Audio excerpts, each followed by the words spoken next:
In this screencast, we will discuss the concept of cascade control, how it's implemented, and discuss the block diagram for cascade control. So before we do this, we have to think about why we would want cascade control.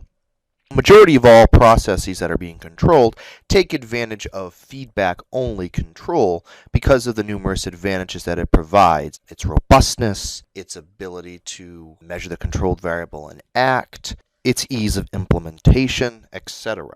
However, there are a few major drawbacks to feedback control which makes it impractical for particular types of purposes. The first is the fact that perfect control cannot occur. This may or may not be of huge concern, but it does work out more conveniently if you can develop a process where, for a particular disturbance, it can handle the disturbance such that the controlled variable is not changed. The second issue is that predictive control does not occur with the feedback-only scheme. Why? Because remember what feedback control does.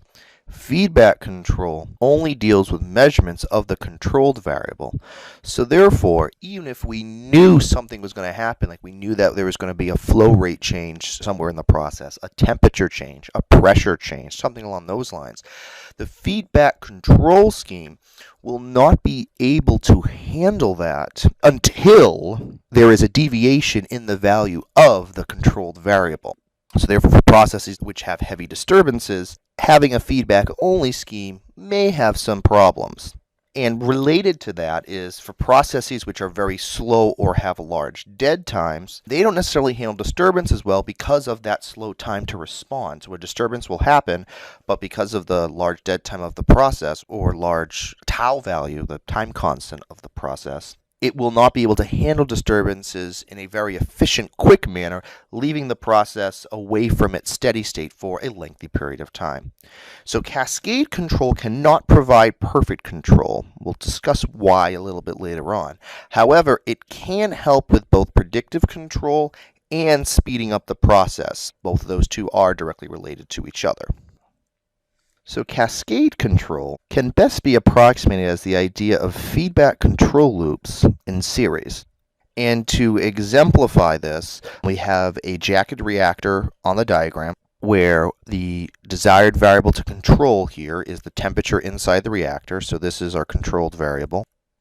And the reason why you want to control temperature in a reactor would be that it can be useful to prevent runaway reactions. It can also be a nice way to, based on doing a mass balance on the system, know what your products are going to be, so therefore to get your system at its desired output. You have to set a particular temperature because temperature dictates reaction rate. So in this control scheme, the manipulated variable is going to be the flow rate of coolant to the system. Obviously, there's a whole host of other ways in which this could be manipulated, but for the sake of what we're doing here, it's the flow rate of the coolant. The temperature controller does not directly connect to the valve. There is a second layer here where the temperature controller sends its signal to a flow controller. And then the flow controller is also taking information from the flow rate of the coolant. So what it's measuring here is the coolant flow rate, and the flow controller is taking that information in addition to the information from the temperature controller in order to adjust the valve. So the temperature controller is represented as the primary controller. The primary controller in a cascade control scheme will always be the controller that corresponds to the controlled variable, in this case the reactor temperature. And the flow controller is the secondary controller, primary, secondary. There can be more than 2 layers of cascade control, so it can be ternary, quaternary, etc. Whatever is lowest in the hierarchy is the one that will directly control the valve. So some important information about the secondary control. There are 2 things that need to be the case in order for this to be a useful cascade control scheme. The first is the variable must fluctuate, and it must be a non-negligible fluctuation. Why? Because if the variable doesn't fluctuate, then the extra information being provided to the process is not useful. Additionally, if the fluctuations are relatively small in scale, and small is in the eye of the beholder, then again, it really isn't going to help improve this process.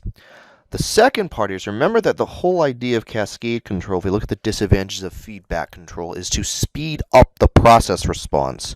So therefore, the secondary control loop must have a faster response than the primary loop. A rule of thumb here is about 3 times faster, where this 3 times can come from doing some time analysis of the tau value, the time constant.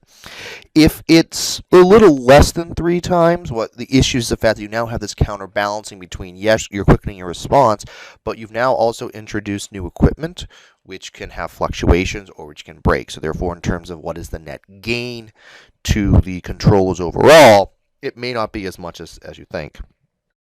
To go back to the issue of why perfect control cannot occur here, the reason why perfect control can't occur here is that there is still a connection here to the primary variable. So in other words, the secondary variable's decision-making process is based on what is going on with the primary variable. So therefore, it helps mitigate the idea of the possibility of perfect control. So what we'll do here is kind of talk about the loop in a bit more detail. If we see a deviation to the temperature, the controlled variable, the temperature inside the reactor, the temperature controller is going to send a signal to the flow controller saying, I need more or less coolant.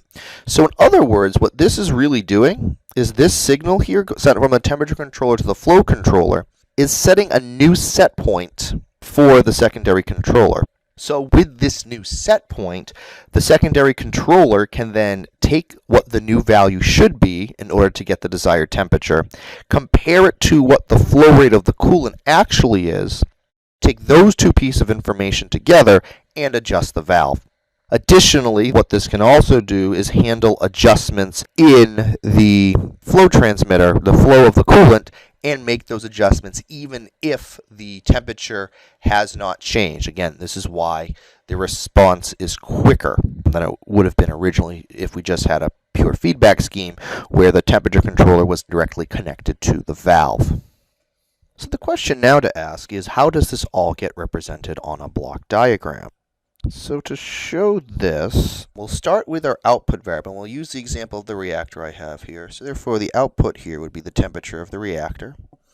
So we'll just follow the steps here where, again, this does have a large root in feedback control. So therefore, the temperature of the reactor will then go to the sensor transmitter of the temperature transmitter. From the temperature transmitter, it will go to the controller.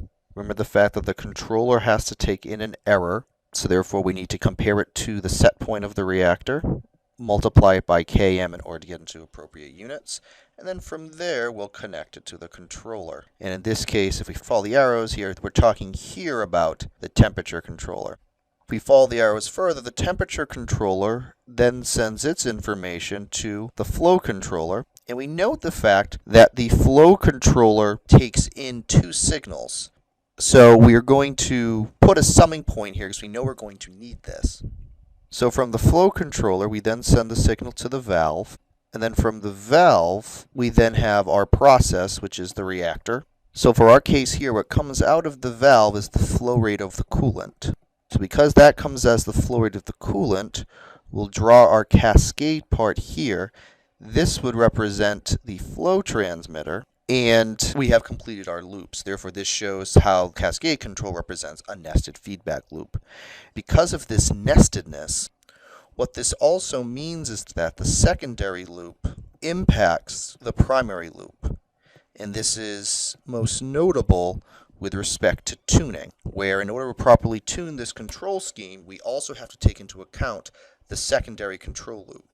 Generally, when tuning, you tune from the inside out. So therefore, in this case, we would tune by starting with the secondary loop, then the primary loop.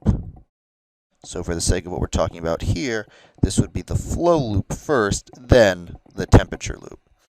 The stability of the process can be greatly influenced by how the secondary flow loop has been tuned. So in this screencast, we discussed the ideas of cascade control, provided an example, and showed how it's implemented, and also discussed the control loop setup for a sample cascade system.